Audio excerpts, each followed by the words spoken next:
además de disfagia, náuseas, tos y sensación de ardor en el estómago, junto con lo demás, presencia de hematemesis en las últimas 2 semanas. Se le pide una radiografía de la región y una tumoración se observa en el tercio inferior del esófago a la biopsia, tejido de aspecto glandular con presencia de células cancerígenas. ¿Cuál sería el diagnóstico? ¿Alguna idea? Si alguno de los síntomas o signos no entienden, me pregunto. Cáncer esofágico.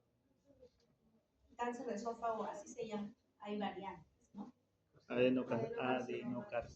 Lo más probable es un adenocarcinoma, que es lo más frecuente. ¿Por qué? ¿Qué factores de riesgo tiene esta persona? Tiene un montón, ¿no? Obesidad, fumador crónico, obeso, hernia inguinal, ¿qué más? Bueno, esos son los factores de riesgo, ¿no? ¿Y cuáles son los síntomas sugestivos de la neoplasia? La pérdida de peso. La pérdida de peso 1 y ¿qué más? La disfagia, ¿no? La disfagia. ¿Y qué más? Hematemesis. ¿Qué cosa es hematemesis? Vómito con Los sangre. vómitos con sangre, ¿no? Los vómitos con sangre. ¿No? Entonces en la biopsia hay tejido glandular por células cancerígenas. Eso es de glandular, se pertenece a glándulas y por eso se llama adeno, ¿no? Adenocarcinoma. ¿No? ¿Y qué le causó la enfermedad? Todo un conjunto de estos factores de riesgo, pero posiblemente una metaplasia que evolucionó a un adenocarcinoma, no una metaplasia. Ahorita vamos a ver todas las implicancias que tiene la obesidad per se y la hernia hiatal. No, bien, entonces ahorita vamos a desarrollar las enfermedades digestivas en relación a su mecanismo fisiopatológico en general. Entonces recordamos la anatomía de este aparato digestivo. No solamente es el tubo, ¿no? Sino también tiene las glándulas anexas, que son el páncreas, las glándulas salivales y el hígado. Son las glándulas anexas del tubo digestivo. Pero en general, este tubo digestivo se suele subdividir en 3 porciones anatómicamente, ¿no? El intestino que le llaman proximal o intestino anterior, ¿no? Derivado del intestino anterior embriológico, ¿no? El proximal, la boca, el esófago, el estómago, hasta el duodeno embriológicamente. Anatómicamente, denominan a la región intermedia duodeno, yeyuno e hígado, o sea, todo el intestino delgado. Y la región distal, todo el intestino grueso, ¿no? El sego, el colon y el tracto, ¿no? Entonces, se asocia pues a los órganos accesorios, a las glándulas accesorias como hemos mencionado, y las capas es importante recordar porque tienen implicancia en la patología, ¿no? Las capas de todo el tracto gastrointestinal consisten en una mucosa, una submucosa y una capa muscular que puede variar dependiendo del órgano en circular interna y longitudinal externa, o no tener solamente una sola capa, o tener 3 capas como el estómago, ¿no? Y la serosa externa, que constituye el peritoneo y se continúa con el mesenterio, ¿no? La parte serosa la tienen todas las estructuras, ya saben, por debajo del diafragma, ¿no? Por arriba se llama es diferente histológicamente hablando de esas capas, ¿no? Pero y también para efectos anatómicos tienen importancia, pero para efectos clínicos no. Entonces, la función de este tubo digestivo es comer, ¿no? Digerir la comida, que pase la comida, que se procese la comida en el intestino delgado, que se absorban los nutrientes y se eliminen los desechos, pasando por el almacenaje de ciertas sustancias absorbidas, como el glucógeno en el hígado y algunas grasas en el hígado. Muy aparte de todo esto, se le considera ya un órgano endocrino y también que tuviera como un sistema nervioso propio. Si ustedes se acuerdan, el intestino dentro de sus capas tiene los plexos autonómicos, son los plexos nerviosos, que se encargan de realizar la motilidad, pero muy aparte de eso tienen función neuroendocrina, o sea, también generan hormonas como principalmente la serotonina y demás. Y la serotonina, así en saber general, ¿ustedes se acuerdan a qué hace referencia? La serotonina con qué se relaciona, con un buen estado de ánimo, digamos, ¿no? Como que con la alegría, no la droga, ¿no? Como la dopamina, no el sistema de recompensas, sino como la sensación de bienestar. Por eso nos da tanta alegría, ¿no? Por eso nos causa satisfacción. y en algunos casos la regulación, digamos, de este tracto gastrointestinal, o sea, que tiene una función conservada, es parte del bienestar, digamos, de la persona. No sé si ustedes alguna vez han tenido estreñido, ¿no? Bueno, no mucha información, pero bueno, yo de adolescente he sido un poco estreñido. Y eran cuando había los momentos de más estreñimiento, para que no les pase, se tenía una sensación de incomodidad, una sensación muy aparte del malestar físico, una sensación en general de incomodidad, ¿no? Entonces, tiene por ahí que ver. Aparte, se considera también el tracto gastrointestinal en general como un órgano de la defensa, ¿no? Como un órgano anexo de la defensa, principalmente por el mesenterio y por el epíflomo, los omenos, ¿no? Que tienen función de defensa, ¿no? Entonces también es importante eso, ¿no? Aparte de la motilidad propia que tiene el intestino, porque se autorregula solo en la mayoría de casos, genera estas hormonas que hemos comentado, ¿no? Usualmente las implicadas son la gastrina, la colicistoquina y la secretina, ¿no? La gastrina dentro de las funciones del propio estómago, las secretinas en general para los otros órganos que generan diversas secreciones y la colicistoquina que tiene que ver muchas veces con las peristalsis de los esfínteres. Entonces eso lo vamos a ver. Entonces, dentro de este aparato digestivo tenemos tanto patologías congénitas como adquiridas. En este momento nos vamos a orientar a las adquiridas propiamente, ¿no? Cuando lleguemos a la parte pediátrica vamos a ver las congénitas. Y las que se presentan en la infancia. Bueno, todas las patologías se sospechan a cierta edad. En un paciente menor de 8 años no vas a sospechar un adenocarcinoma, por ejemplo, de esófago, ¿no? Imposible, clarísimo. Porque las lesiones de este tipo son acumulativas a través de los años, ¿no? Los que generan este cáncer, esta neoplasia. Sin embargo, en un adulto, digamos, mayor, no vas a pensar necesariamente en una estenosis pilórica, por ejemplo. Eso es más frecuente, ¿no? Cosas así. Cada grupo etario tiene su patología. Entonces, hay que recordar las manifestaciones clínicas comunes de los trastornos del tracto digestivo. La causa de uno de los síntomas más comúnmente asociados siempre va a ser el dolor. El dolor abdominal, el dolor abdominal es uno de los síntomas más frecuentes asociados, ¿no? Si ustedes se acuerdan, anatómicamente tenemos nuestro abdomen dividido en cuadrantes. Entonces, por cada cuadrante, más o menos, se puede uno orientar a la zona que puede estar afectada, ¿no? Que puede estar afectada. Eso uno. Otro síntoma fundamental o bien importante del tracto gastrointestinal es la anorexia, las náuseas, los vómitos y la diarrea, ¿no? Entonces, la anorexia se referencia a la pérdida de apetito, ¿no? No se refiere al cuadro, digamos, psiquiátrico que menciona, sino a un síntoma X, ¿no? Entonces, esta pérdida de apetito puede darse por muchas causas. Causas emocionales, causas hipotalámicas que disminuyen pues este apetito, la pérdida, digamos, de la anorexia o la generación del apetito puede darse por estímulos olfativos, estímulos de vaciedad o de vacuidad del estómago, etc. Y algunos fármacos, ¿no? Algunos fármacos y condiciones, ¿no? Por ejemplo, el acúmulo de desechos nitrogenados producto de una falla renal baja siempre el apetito. Entonces, a veces por factores emocionales tenemos o más apetito incrementado o menos. Y como sabemos, la hormona del hambre que nos estimula a través del estómago, la grelina, ¿no? Que también es algo que nos importa.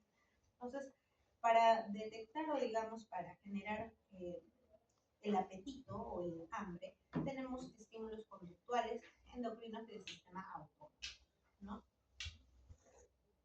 La grelina lo incrementa y la leptina lo disminuye. La saciedad genera la leptina y la grelina genera el hambre, ¿no? Por otro lado, también si tenemos una baja, digamos, de glicemia, también se va a incrementar el apetito. Eso en cuanto a las cuestiones neuromorales. Pero las cuestiones conductuales, autonómicas, nos tiene que ver más ahí, pues, los núcleos hipotalámicos, como el núcleo actor, ¿no? Entonces, se coordina a partir de centros corticales, límbicos y autónomos, ¿no? Entonces, algunos otros mediadores que tienen que ver con el apetito a nivel central son estas dos hormonas, la propia melanocortina que la suprime y esta genera además también el neuropéptido Y, ¿no? O sea, además en el nucleótido debe estimular este, ¿no? Propiamente, esto digamos es a nivel más central, ¿no? Aunque el neuropéptido Y también se produce a nivel intestinal. Pero el péptido en el propio intestino, el péptido implicado es el péptido YY, el similar al glucagón y la colecistokinina también. Entonces, de forma periférica en el intestino se producen estos que también además van a estimular el apetito. No, bueno, en el momento en el que la persona tenga una resistencia a la insulina, un momento del tejido adiposo, esto se va a reducir su expresión o incrementar en el caso de la leptina, ¿no? Y bueno, esto estimula a las neuronas aneroxigénicas que estimulan la producción de las melanocortinas e inhiben el apetito idealmente. Claro, en el caso de la resistencia a la insulina y la obesidad como síndrome metabólico, este metabolismo se va a deteriorar. Entonces, el apetito general tiene que ver tanto con mediadores centrales como estos, como periféricos, ¿no? Como los péptidos secretados en el propio intestino y la grelina secretada en el estómago. Otro síntoma importante es las náuseas y los vómitos, ¿no? Las náuseas y los vómitos, también las náuseas pueden ser una sensación subjetiva, no solamente es por algo orgánico, sino que puede ser por algo emocional. En general, la náusea se define como una sensación desagradable de ganas de expulsar contenido gástrico. Para generar náuseas se tiene que estimular el centro del vómito que se localiza en el bulbo raquídeo, y este puede ser estimulado por muchos tipos de estímulos. Uno de ellos, la distensión proximal del duodeno.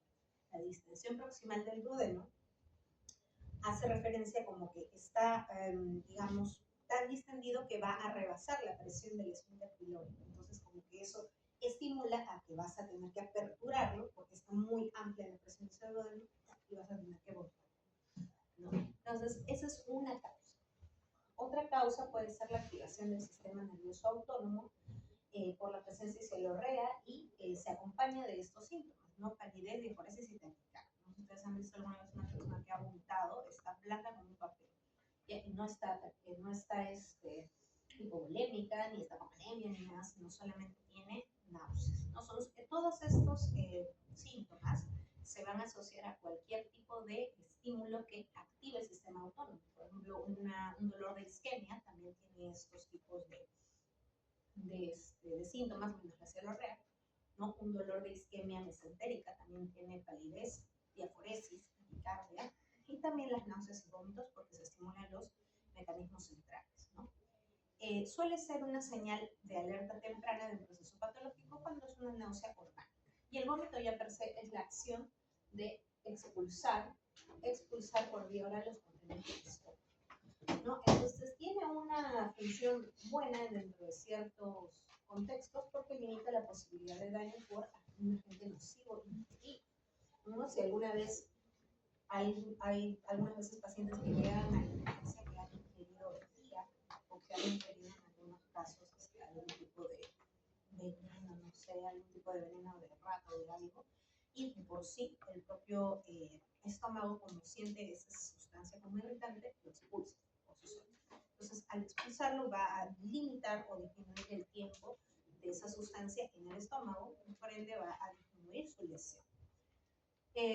También es diferente el tener un vómito que tener una regurgitación.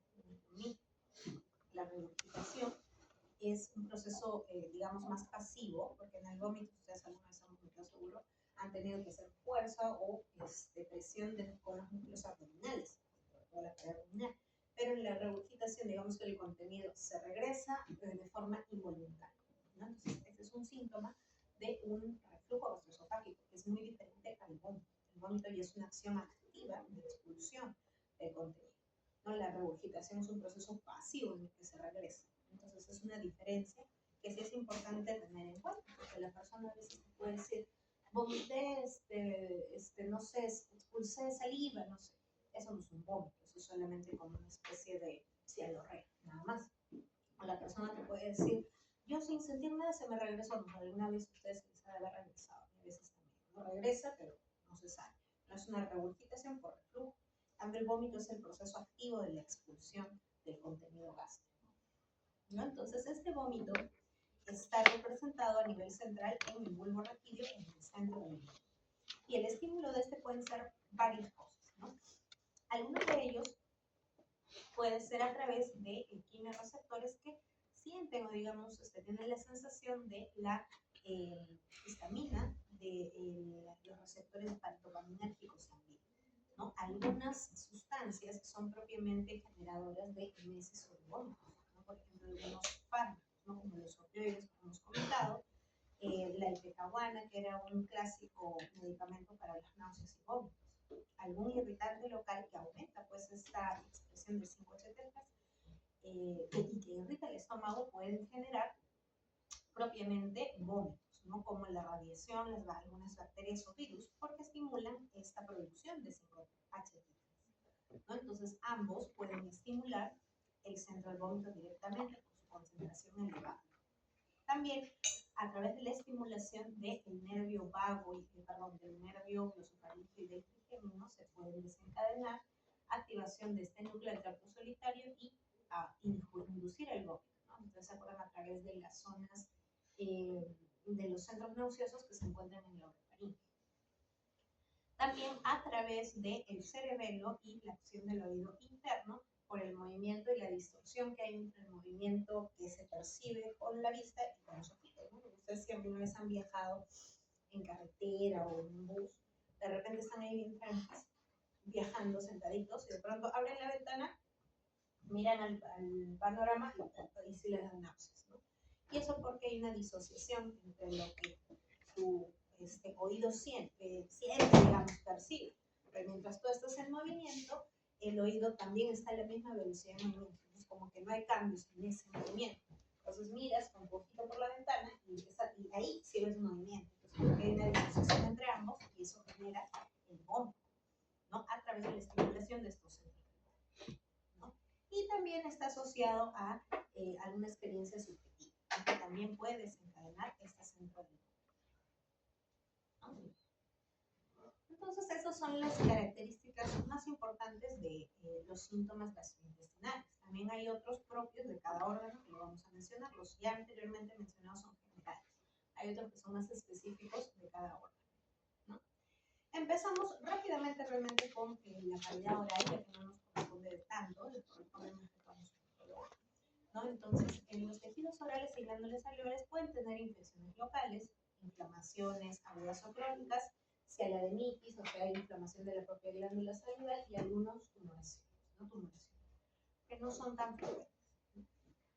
Una de las enfermedades es la periodontal, que significa pues la acumulación de la placa bacteriana y la inflamación de las encías subyacentes, ¿no? Entonces, la acumulación de esta placa bacteriana genera un aumento en la proliferación de la bacteria presente de la placa, una bacteria específica de esos intestinos. Entonces, esta genera irritación de las encías y sensibilidad de esta, ¿no? La placa bacteriana puede crecer hasta tal grado de retroceder, digamos, hasta el nacimiento del hueso y se cae el dientecito, ¿no? Cuando está muy avanzado este grado, ¿no? Bueno, la otra patología puede ser las propias de las glándulas salivales, ¿no? Si se acuerdan, tenemos varias glándulas salivales, principalmente tres: la parótida, la sublingual y la submandibular. La parótida es la más grande y se encuentra pues preauricular, ¿no? Preauricular, etc., ¿no? Ya bueno, las otras consideraciones anatómicas, desemboca en el conducto de esteno, ¿no? Se inerva por noveno par, etc. La submandibular también bueno, es una glándula menor, pero aporta el 65% de la saliva y desemboca en el frenillo lingual. Ustedes se dan cuenta ahora, o a la hora que hablan, o a la hora que tienen un poco de náuseas, sienten de dónde se secretan las diferentes glándulas, ¿no? O sacan su secreción. Y la otra es la glándula sublingual, que aporta poco, se localiza en el piso de la boca y desemboca en el piso de la boca a través de muchos conductos, ¿no? Algunos se les llama ríos y bacterias, ¿no? Entonces, cualquiera de estas glándulas es factible, como tienen un conducto de salida, de obstruirse y o de infectarse. Sobre todo la famosa parotitis vírica, ¿no? Que es la inflamación de la glándula parótida, las conocidas como, si ustedes de repente lo conocen así, como las paperas, ¿no? Entonces, esta parotiditis es causada por un virus, ¿no? Por el papogavirus. Es usualmente presente en pequeños, ¿no? Y por el virus de la parotiditis, que es el papogavirus, ¿no? Se transmite a través de las gotas respiratorias, ¿no? Y inicialmente presentan, como cualquier tipo de exantema o infección viral, cuadro general, fiebre, dolor de cabeza, mialgias, anorexia, y luego se incrementa el tamaño de las glándulas parótidas de forma bilateral, pero no se altera la piel, o sea, solo está escarón, pero no hay síntomas inflamatorios, signos inflamatorios, porque la lesión es directa y únicamente hacia la glándula, no es, digamos, no genera una reacción inflamatoria difusa. Y no se olviden que esta parotiditis tiene cierta asociación con la pancreatitis y con la orquitis. Entonces los hombrecitos que tengan, ojalá que hayan tenido, o que no les dé, por favor, porque pueden generar, digamos, una respuesta inflamatoria antigénica por ese virus y eso puede atacar sus testiculillos, ¿no? Entonces siempre con cuidado, ¿no? Entonces sí, puede asociarse a orquitis y también sí hay cierta asociación de virus, papogavirus con pancreatitis. Entonces esas son, digamos, las formas de complicación que puede haber en la parotiditis. La otra forma de infección es la bacteriana. Siempre cuando es bacteriana, obviamente no es autoinmunitaria, suele ser más severa y se asocia a solamente el tamaño unilateral, o sea, una sola de las glándulas se asocia, bueno, a la infección, ¿no? Se asocia a la piel enrojecida porque afecta, digamos, el grado inflamatorio a todos los tejidos circundantes.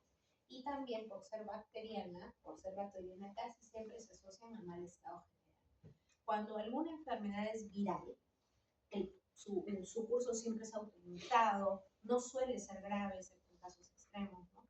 Pero cuando una infección ya es bacteriana, siempre tiene criterios de mayor severidad. En este caso, como mencionan, se asocia a fiebre, mal estado general, signos inflamatorios en la piel circundante, ¿no? Y incluso puede presentarse drenaje purulento por el conducto externo, ¿no? Mayormente se ve en personas con mala hidratación porque o bueno, sequedad de la mucosa oral, pues hay varias enfermedades que lo producen, y esto pues genera que las bacterias que están dentro de nuestra boquita proliferen en demasía. Pero nosotros tenemos nuestra flora en todas partes del cuerpo, ustedes saben, ¿no? Tenemos flora en la mano, en el tracto gastrointestinal, bueno, el ojo no, en la boca sobre todo, ¿no? Entonces, si tenemos una poca cantidad de hidratación, igual nuestra salivita tiene algunas enzimas antibacterianas, pero también ayuda a circular, digamos, esta cantidad de bacterias. Entonces, si no lo tenemos, está uno con más riesgo de lastimarse la propia mucosa y también con mayor proliferación de estas bacterias. Entonces, si se da este caso, podrían pues inflamarse e infectarse la zona, ¿no? Igual es muy, muy infrecuente. Más frecuente que hay una lesión que se parece son las caries infectadas que pueden dar un cuadro similar, microscópicamente hablando. Una de las medulitas es inflamadas y rojitas. Raro. Otro tipo de patología es la obstrucción de una glándula salivar mayor, la cialadenitis se le llama, o cialadenosis, ¿no? Por un cálculo. El cálculo es una precipitación de los minerales propios que hay en la saliva, ¿no? Entonces, al obstruir la salida va a provocar una atrofia crónicamente, ¿no? Puede ser aislada o por el uso de ciertos fármacos, ¿no? Igual muy poco frecuente. La otra enfermedad es la cialadenitis crónica, que consiste en la aparición de retención salivar por los cianolitos, que son estas piedritas, digamos, que se obstruyen el ducto de saliva. Entonces, estos producen una inflamación crónica y atrofia de la glándula posteriormente. Se parece mucho a la anterior, ¿no? Pero bueno, esos son cositas misceláneas, no se suele ver mucho. Esto es en el caso de la cialadenitis crónica. Toda cosa que sea crónica genera cambios celulares, ¿no? Entonces, en este caso, cuando tenemos esta cialadenitis crónica que altera o obstruye el flujo de la saliva en esa zona, va a haber dilatación del conducto y por ende infiltrados inflamatorios crónicos linfocitarios, ¿no? Más o menos, casi siempre un infiltrado agudo es de neutrófilos, un infiltrado crónico es de linfocitos, ¿no? Aparte se generan los ácidos atróficos, ¿no? Lo mismo que hemos visto, y tejido fibroso entre ambos, ¿no? La verdad, estas patologías son bastante infrecuentes, pero bueno, lo comentamos por parte de formación. Entonces, el otro tipo de patología son los carcinomas de Leydig, ¿no? Que ya también son infrecuentes.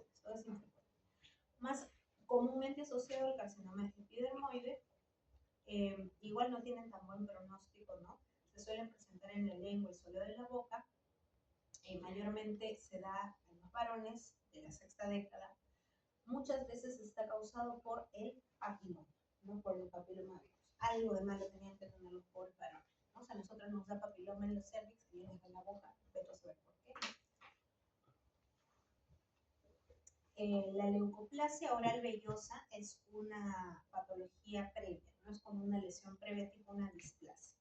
Entonces, esa, digamos, es una lesión precursora de este carcinoma de lengua, ¿no? Igual, no es de buen pronóstico, pero imagínense ustedes si tenemos un tejido acá que se para necrosando y creciendo en exceso, como toda neoplasia, va a generar odinofagia, dolor, halitosis, mal aliento, disfagia por dolor mayor, ¿no?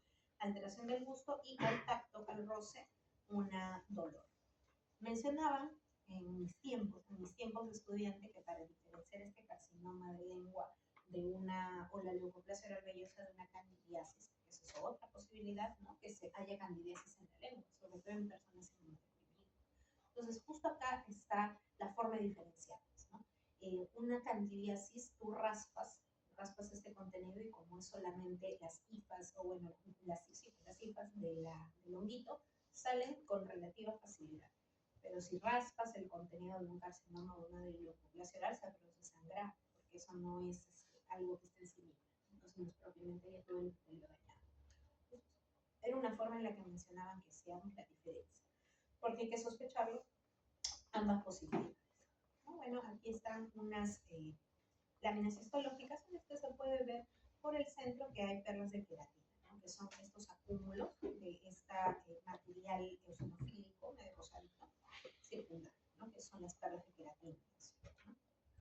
Entonces, son relativamente infrecuentes las patologías orales, no las vemos tan frecuentemente, pero hay que sospecharlas en el caso, ¿no? Si vemos una lengua blanca en un paciente, tendríamos que sospechar una mala higiene, ¿no? Y que se pega ahí, digamos, una placa también, o la candidiasis, o en el peor de los casos un carcinoma. Y una forma de verlo es como comentaba, ¿no? Intentando retirar la lesión.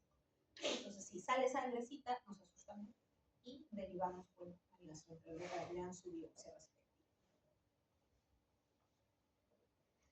La siguiente patología es la esófago, ¿no? Pasamos de arriba abajo, ¿no? El esófago sabemos nosotros que es un tubo recto, un tubo, bueno, no recto, que tiene tres porciones, ¿no? Una que es la inicial, que está en la parte cervical, otra que es la parte torácica y otra que ya va dentro del abdomen.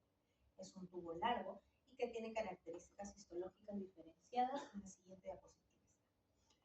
Ya tiene también diversas estrecheces, pero funcionalmente tiene dos tipos de esfínteres, ¿no? El esofágico superior y el esofágico inferior, ¿no? Con estas normas, ¿no? También histológicamente sabemos que tiene tres tipos diferentes de músculo. Ahora, la anatomía de irrigación tiene tres sistemas de irrigación, ¿no? El sistema de irrigación propio de la tiroides, de la arteria tiroidea, de la aorta, por arterias esofágicas, y por la parte baja, por la arteria gástrica izquierda, una parte más. Tiene la porción abdominal, que es muy importante para mantener la continencia normal del esófago, ¿no? Y como sabemos, se acordarán, se localiza en el mediastino posterior, tal y como los demás segmentos del tracto gastrointestinal, tiene capas, ¿no? Su mucosa, su submucosa, ¿no? Su muscular y mucosa, bueno, esto es su muscular de la mucosa, su submucosa, su muscular y su adventicia que van a salir, ¿no? Entonces, cada porción de este esofagito tiene una particularidad, ¿no? La porción proximal tiene músculo más que todo voluntario. La porción intermedia tiene un mix. Y la parte inferior tiene músculo involuntario liso, ¿no? Entonces, cada una de estas porciones está controlada por diversos nervios, ¿no? Entonces, la mucosa tiene un epitelio escamoso estratificado, ¿no? Dentro de la mucosa tenemos las glándulas mucosas y en ambos lados tenemos nuestros plexos mucosos, ¿no? Acá es lo que comentamos, ¿no? Inferiormente tiene el plexo de Auerbach en la capa muscular y luego tiene su adventicia, que es diferente histológicamente nomás de la capa del peritoneo o la capa serosa de las vísceras abdominales, ¿no? Pero igual tiene una pequeña adventicia, es un poco más delgada y no tiene la tensión de dolor que tiene los capas parietales y viscerales del peritoneo, ¿no? Entonces, este esfínter esofágico inferior es una de las zonas que va a recibir la mayor cantidad de presión a la hora de, uno, introducir el alimento y otro, evitar el reflujo del alimento. Entonces, este esfínter esofágico inferior está localizado, en la unión gastroesofágica y hay diversas circunstancias que pueden incrementar o disminuir su tono. Si aumentamos el tono del esfínter esofágico inferior, ¿qué va a pasar? O sea, ¿qué pasaría como consecuencia de un aumento del esfínter inferior? Se cerraría. ¿Sí, no? Uno se cierra, pero si está aumentado o muy aumentado, se queda muy cerrado, digamos, ¿no? La falacia sería. No, la clase, no es una patología, ¿no? Entonces nuestro esfínter está más o menos así. Si está sumamente cerrado, uno va a evitar el reflujo del contenido intestinal cuando está cerrado, ¿no? Y cuando está sumamente cerrado, va a impedir el pasaje de la comida y generar cierto grado de disfagia, si es que está en exceso. Y si más bien está disminuido, relajado o ausente el tono, va a generar vómitos, regurgitación o el conocido enfermedad por reflujo gastroesofágico, ¿no? Esas son, digamos, las funciones de este esfínter. Muy aparte de esas funciones básicas que estamos comentando, hay otro tipo de funciones que hay del tono, digamos, un tono más, un tono menos, espasmos esofágicos, etc.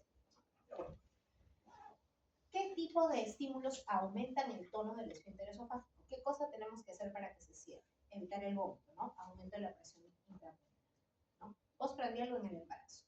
Y una comida rica en proteínas también aumenta el tono, ¿no? Entonces, cuando comemos algo en abundancia de proteínas, nos saciamos rápido y no aumenta, digamos, el reflujo. Lo que aumenta el reflujo son las grasas, los chocolates, los cítricos, el tabaco y el alcohol. O sea, estos promueven el reflujo gastroesofágico, ¿no? Entonces, ya saben qué comer. También las bebidas carbonatadas ayudan al reflujo, o sea, las gaseosillas, ¿no? Y algunas santinas como la cafeína, la teína o la teofilina. Entonces, todas estas están pues en el café y en el té, ¿no? Entonces, todas estas pueden generar mayor reflujo. Entonces, ¿qué ayuda a cerrar? Algunos colinérgicos y disminuyen los betagonistas, dopamina, serotonina, etc. Y las sustancias endógenas que aumentan el tono, polipéptido pancreático, la gastrina, motilina, prostaglandina, y que disminuyen el tono, la colicistoquinina, secretina y la prostaglandina, ¿no? Todas ellas tienen cada una su función. Pro vómito o pro RG y anti-RG. La peristalsis propia del esófago y en general del tracto gastrointestinal tiene dos funciones, ¿no? Una, la propulsión del contenido y otra, la mezcla del contenido. En el caso, pues, de acá del esófago es más importante la propulsión, ¿no? En el estómago y en el intestino es más importante la mezcla, también con la propulsión, ¿no? Las ondas de acá son las que generan la mayor propulsión, las primarias, y las secundarias son desencadenadas por las distensiones posteriores, ¿no? Como que acá, anterior a esta, generan aumento de la peristalsis en el movimiento, ¿no? Bueno, y algunas son unas ondas no propulsivas que aumentan en frecuencia con edad y que pueden generar, al aumentar con frecuencia, espasmos esofágicos, ¿no? Porque son ondas medio aberrantes, medio anómalas. Entonces, estas permiten, ambas, las primarias y las secundarias, permiten el pasaje. Las primarias estimulando la motilidad o el pasaje y las secundarias como que dilatando el previo y forzando la bajada. Entonces, bueno, en una manometría esofágica se puede visualizar todas esas ondas y sus alteraciones. Eso es algo ya más específico.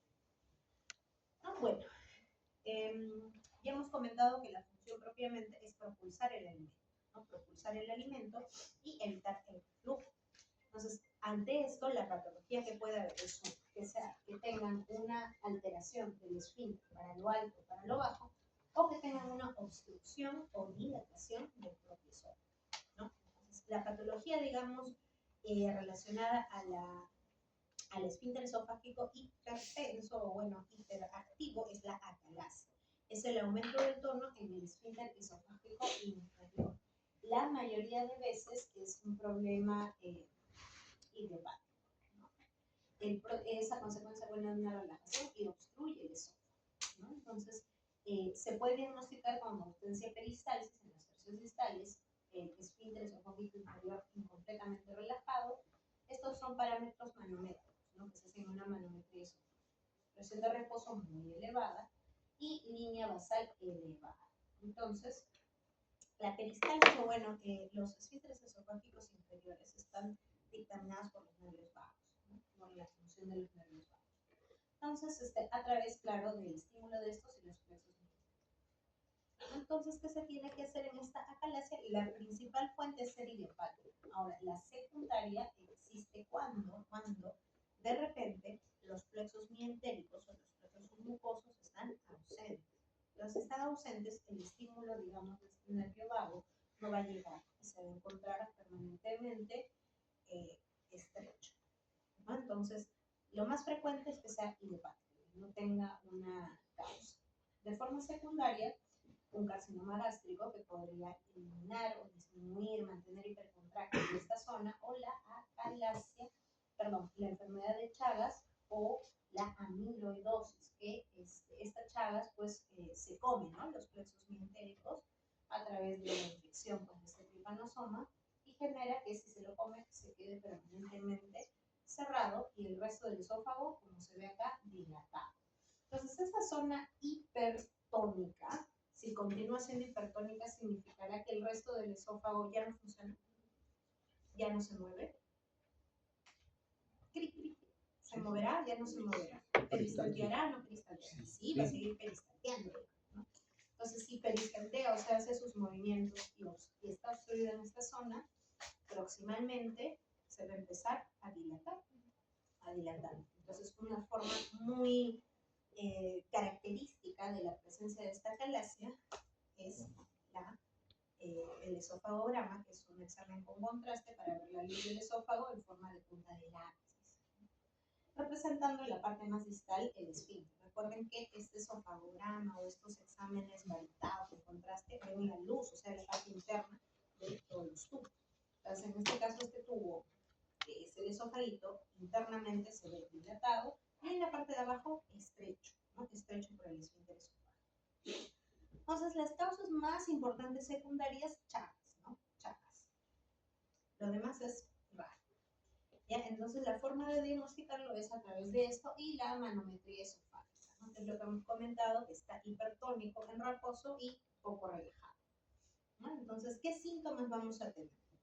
¿Ustedes qué creen? Si tenemos una acalasia como esta, ¿no? Está cerrado este esfínter esofágico, está todo así hipertrofiado, hipertonificado. ¿Qué cosa vamos a tener? ¿Podrá pasar la comida? Vómito No puede pasa. ¿Cómo será? Vómito puede Antes que eso, primero existe la disfagia. ¿Y qué significa la disfagia? Que no sale o no puede pasar la comida, la sensación de que no ingresa la comida. La disfagia será cualquier disfagia o disfagia a sólidos, a líquidos, a ninguno, a gelatina, no sé. Sólidos y líquidos. A los dos, ¿no? A sólidos y a líquidos. Y sobre todo, si ya tenemos esta acalasia, es, digamos, brusca, digamos, ¿no? O sea, simultáneamente. Hay otras patologías, como lo mencionaremos, en este es progresivo. ¿Qué más puede haber? Como mencionó la compañera, regurgitación. También puede haber regurgitación. ¿Por qué no pasa? ¿No? Acompañado de la disfagia. ¿Habrá dolor a la hora de ingerirlo? No tendría por qué haber una que es el dolor a la hora de ingerirlo, ¿no? Bueno, y el diagnóstico, como vimos, es la manometría y también la endoscopia, ¿no? Entonces, los síntomas, el inicio es insidioso, la disfagia es a sólidos y a líquidos, hay regurgitación, como comentamos, hay dificultad para el eructo, porque para que haya un eructo tiene que venir desde el estómago, ¿no? Hay acidez, puede haber tos nocturna, puede haber hipo. El hipo en realidad es una hipermotilidad o contractura desordenada del diafragma, ¿no? Puede haber también pérdida de peso, ¿no? Si no come nada la persona, ¿cómo va a ganar peso? No puede comer. Y pueden tener un dolor retroesternal que es diferente a la odinofagia. La odinofagia es el dolor cuando ingiere la comida de la persona, ¿no? El dolor retroesternal es propio de una pirosis. ¿Hay pirosis? Sí. pirosis. Y la pirosis es el aumento, digamos, de la acidez en dicha zona. No es lo más frecuente, pero puede pasar. Entonces, ¿esto tiene solución? Sí tiene solución, ¿no? Una solución es una cirugía correctiva parcialmente de la clase, ¿no? Ahora, la otra patología que vamos a tener es los divertículos. Hay dos formas, digamos, de caracterizar un divertículo. Un divertículo se le denomina verdadero o falso. Un divertículo verdadero es aquel que tiene dentro de esta bolita, porque el divertículo es como esta vaginación, ¿no? Una herniación del propio tubo, ¿no? Que es el órgano, con todas las capas del tejido, ¿no? O sea, muscular, submucosa, no sé qué. Y un pseudodivertículo no tiene todas las capas. Entonces, en este caso, este divertículo es una herniación del tejido por debilidad de la capa muscular. Es un falso divertículo, ¿no? Y si tenemos un divertículo, este espacio, digamos, ocupado en el esófago, ¿qué pasará con la comida? Se va a acumular acá, como dice por ahí, ¿no? Se acumula. Y si se acumula ahí, ¿tendrá salida? ¿Va a salir por algún lado? ¿Ustedes qué creen? Poco o no. Poco o no. Entonces va a generar infecciones en esta zona. Otra posibilidad también es que haya regurgitaciones y si se infecta, como hemos comentado ahorita de la calasia, halitosis, mal aliento, porque está ahí todo podridito. Entonces, estos divertículos pueden ser asintomáticos o presentar lo que ustedes mismos mencionan, ¿no? Pérdida de peso porque se llena, halitosis por la contaminación, digamos, de todo lo que se ha acumulado, regurgitación de alimentos, en algunas ocasiones la disfagia, porque recordemos que la disfagia es una sensación, es un síntoma. La disfagia, bueno, lo definen como la sensación o el síntoma de no poder pasar la comida. No es que necesariamente no lo puedan pasar, sino es un síntoma, que sienten que no lo pueden pasar. Y a veces como este divertículo, como tiene un efecto de masa, es una bola que se está llenando, se siente ahí como una presión y no pasa. Entonces a eso se refiere. Hay diversas zonas en las que se presenta, el más frecuente es el de Senker, que es alto, ¿no? Un divertículo alto, ¿no? De la pared posterior, bla, bla, bla. Suele ser asintomático, en algunos casos se asocia a disfagia por la cercanía que tiene con la región de ingesta y se asocia a lo que hemos dicho, ¿no? Pérdida de peso, halitosis y regurgitación, ¿no? Bueno, ya lo hemos comentado lo mismo, ¿no? Bueno, entonces el diagnóstico se da usualmente en pacientes adultos mayores y se diagnosticará con una imagen variada donde se va a visualizar esta bola, ¿no? Entonces, para sospechar de un divertículo, sospecharemos de una persona con disfagia progresiva y halitosis y una regurgitación marcada. En las acalacias también puede haber una regurgitación, pero ¿cuál creen que será más rápida? ¿La regurgitación del divertículo o la regurgitación de la acalacia? Del divertículo, ¿no? Entonces es más temprano. Come y entonces se le regresa. Entonces en la acalacia es un poquito más tardío. Entonces, todo tiene explicación. El otro síndrome esofágico es el síndrome de Mallory-Weiss. Ese es un síndrome en el cual hay una lesión esofágica, laceración del esófago por los vómitos protegidos. Ojo que las laceraciones son longitudinales, o sea, en el mismo eje del propio esófago, ¿no? Es una de las causas más comunes de una hemorragia gastrointestinal. La causa de este Mallory-Weiss es los vómitos repetidos que generan laceraciones en este esófago, porque para vomitar, como hemos comentado, hay que hacer presión intraabdominal y aparte fuerza, digamos, de regreso de los contenidos gástricos con fuerza, ¿no? Se contrae el estómago para expulsar el alimento. Entonces, ¿qué patologías o qué cosas no podrán generar aumento de vómitos? Alcoholismo, ¿no? Los pacientitos pues, que tienen su alcoholismo crónico, por la intoxicación por el alcohol, vomitan bastante, ¿no? ¿Qué más? Algún trastorno de la conducta alimentaria, ¿no? Una persona con conducta alimentaria de purgación. Embarazo. ¿No? La anorexia es diferente de la bulimia. Embarazo. Embarazo. El embarazo también, pero más que el embarazo sería la hipermesis gravídica, que es digamos, los vómitos ya patológicos de este embarazo, ¿no? Sí, pues, justo acá dice, ¿no? La hiperemesis gravídica, que es un cuadro en que una señora embarazada vomita tanto que llega a perder peso y tener déficit de vitamina, ¿no? Lo veremos en su momento peor. Y otro también la enfermedad por reflujo gastroesofágico, que es o sea, vómitos constantes. Entonces, bueno, por esta presión intraabdominal incrementada por el vómito, el contenido se precipita a presión y esto genera daño en la postura, ¿no? Es como que a ustedes les lancen, no, mejor no, ese es el ejemplo. A alguien, no sé, a presión, digamos, le tiren algún tipo de material o que salga un agua a presión de algún sitio, si choca contra otro sitio, contra una membrana o algo, puede hasta lastimarlo por la cantidad de presión que se hace. Entonces, igual en este caso, en esta malorival se desgarra la mucosa del esófago y puede generar el sangrado, ¿no? Miren, inclusive acá en la endoscopía se está viendo sangre activa. O en el peor de los casos se puede perforar el esófago. Cuando se perfora, espontáneamente se llama síndrome de Boer-Haave.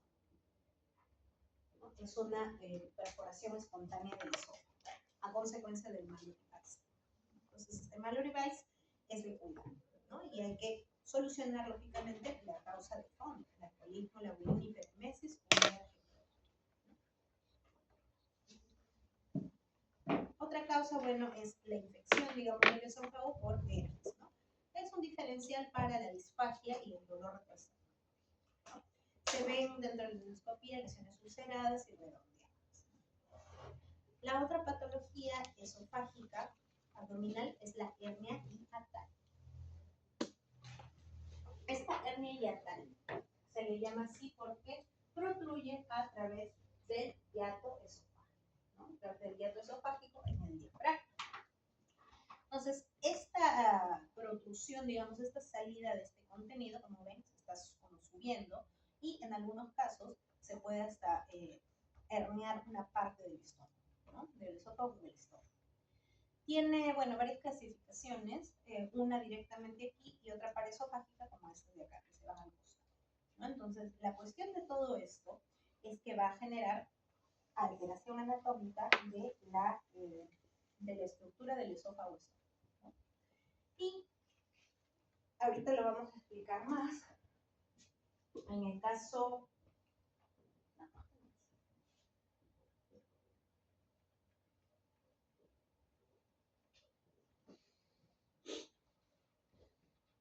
En el caso de la anatomía del estómago, esófago y la humedad, es importante que se mantenga por ciertos límites, ¿no? Por ejemplo, para lograr que el esfínter esofágico funcione bien, se necesitan ciertas condiciones anatómicas, ¿no? Normalmente. Entonces, ¿ustedes creen o saben que los bebitos tienen o no tienen reflujo gastroesofágico?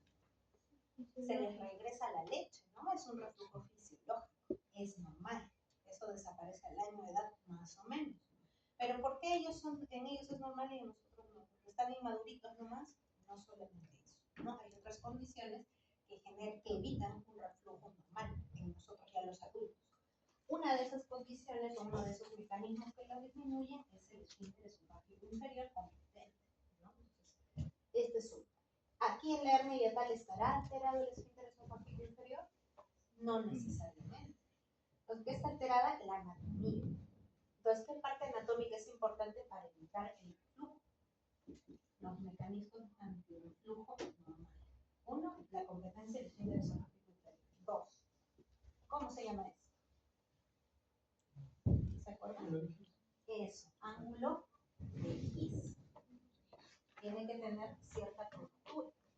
¿Qué más? La longitud del esófago intraabdominal, ¿no? La longitud que tiene que ser mayormente 3 centímetros aproximadamente para que tenga una competencia, ¿no? Entonces, ¿qué le falta al bebito de todos estos? Esto, ¿no? Principalmente. Y también el ángulo no está mal, ¿no? Pero sí les falta longitud del esófago intraabdominal. Y otra parte que faltaría serían las membranas esofágicas, que son parte de ligamentos que están en el esófago. Entonces, en nuestra hernia hiatal que estamos viendo, en las hernias hiatales que estamos viendo aquí en el dibujito, ¿qué se ve alterado de todos estos? El esfínter esofágico inferior no necesariamente, puede ser que sí por la ubicación, ¿no? Pero ¿qué más? El ángulo de Gis. ¿Qué más? La longitud del esófago intraabdominal. intraabdominal, ¿no? Porque si tenemos la hernia, ¿dónde es esófago intraabdominal? Esto es estómago, hermano. Entonces eso se altera. Entonces, la hernia hiatal per se, muy aparte de tener una alteración anatómica, no altera, digamos, la parte torácica, casi nada. El problema es abdominal y genera un reflujo de cero respuesta a tratamiento. Entonces, la única forma de corregirlo es con esto. Y lo que va a presentar como síntomas son los síntomas del reflujo, pero exacerbados. ¿Y cuáles son los síntomas de reflujo? La pirosis. ¿Saben qué es la pirosis?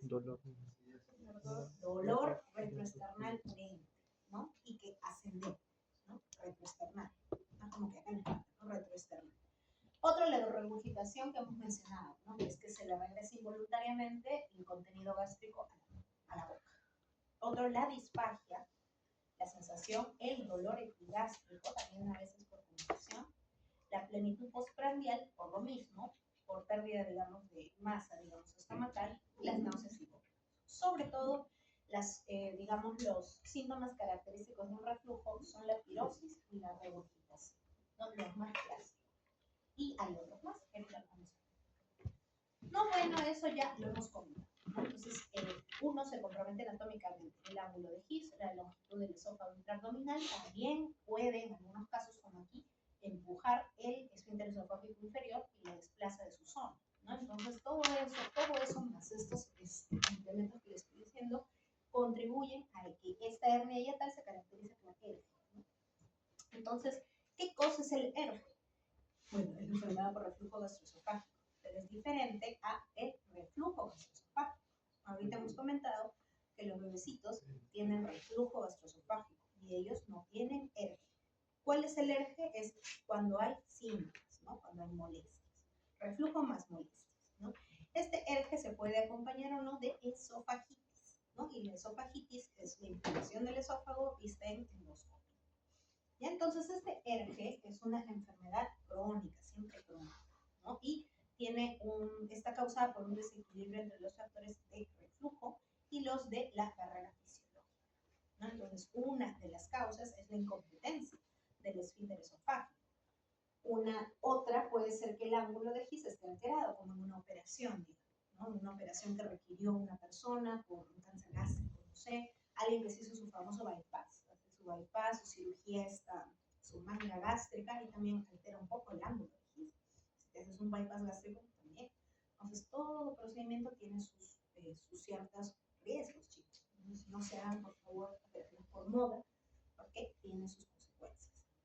Muy bien. También, bueno, puede ser una baja amplitud de las peristálticas y el contenido gástrico predispuesto a refluir, como los que comentamos. ¿Se acuerdan qué contenido gástrico está predispuesto a refluir?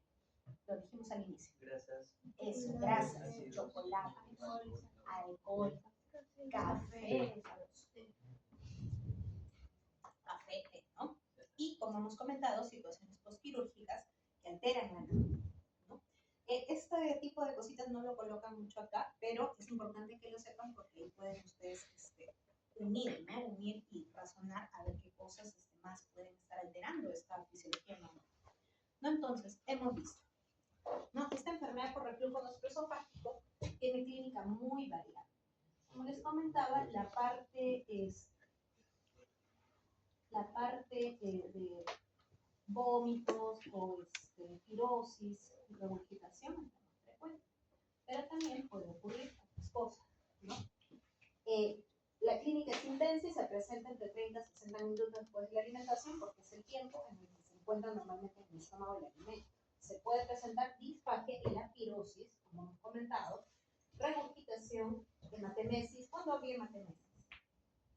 Vómito. Cuando tiene malorización social, ¿no? Cuando tiene ya desgarros de la mucosa, ¿no? Y tendencia a desarrollar esófago de barrio. Es lógico, ¿no? Otra cosa que no han colocado ahí, que puede pasar, es que se acuerdan, el esófago y la vía respiratoria en un momento comparten una vía común. Entonces, si el reflujo es severo, este contenido se va a pasar a la vía respiratoria y puede dar neumonías recurrentes, ¿no? En el caso de un ERGE, ¿no? De un ERGE severo, ¿no? ¿Y qué más puede pasar? En vez de neumonías recurrentes, la persona puede presentar cambios de voz, ¿Por qué? O bueno, ¿cómo se llama esta vaina? Disfonía. ¿Por qué? Porque está irritable en la parte más proximal. Entonces, esas cositas que son más sutiles no son lo más clásico, pero siempre tienen que pensarlo porque tiene correlación anatómica, ¿no? Entonces, obviamente, si tenemos un reflujo de contenido gástrico hacia el esófago no preparado para esto, va a desarrollar el esófago de Barrett. ¿Qué cosa es el esófago de Barrett, muchachos? Metaplasia intestinal o metaplasia gástrica. De todas estas, no sé si lo dice más adelante, creo que sí, la metaplasia intestinal es la que tiene más riesgo de adenocarcinoma. El diagnóstico suele ser suficiente con la clínica, ¿no? Se tiene que hacer inicialmente un manejo empírico con inhibidores de protones, bla, bla, bla, y se tiene que realizar endoscopías para evaluar la presencia de la inflamación esofágica o la esofagitis, ¿no? Si tenemos esofagitis, ya es, digamos, indicador de manejo quirúrgico, ¿no? Si tienes esofagitis, porque ya hay mucha vaina, ya te está generando esofagitis, esófago de Barrett, posible metaplasia. Claro, hay que diagnosticar la causa de fondo. Puede ser una hernia hiatal o puede ser un reflujo patológico ya por muchas razones. No, a ver, ahí vamos a ver. Si tenemos un reflujo gastroesofágico crónico, pero súper crónico, que no te dio por suerte cáncer, pero sí te dio ciertos grados de cambio, se puede generar estenosis del esófago, ¿no? Como que todo ese ácido ya te ha lastimado la zona y se ha como hiperplaseado, hipertrofiado un poco la zona y se ha cerrado. Cuando se cierra la luz, se llama eso estenosis. Entonces, si es estenosis, va a haber los mismos síntomas o parecidos que una micalacia, ¿no? No va a pasar el alimento, la disfagia va a ser progresiva a sólidos y a líquidos, ¿no? Bueno, siempre hay que biopsiar porque en esta zona de estenosis puede haber Barrett y puede haber micalacia, ¿no? Esofagitis, que es lo más frecuente y comentado, ¿no? Es la inflamación del esófago y puede generar hemorragia intestinal. Y el esófago de Barrett, que es otra de las complicaciones la más frecuente, donde hay pues esta metaplasia, ¿no? Que se puede complicar con un adenocarcinoma. ¿Qué más les iba a comentar? Allá.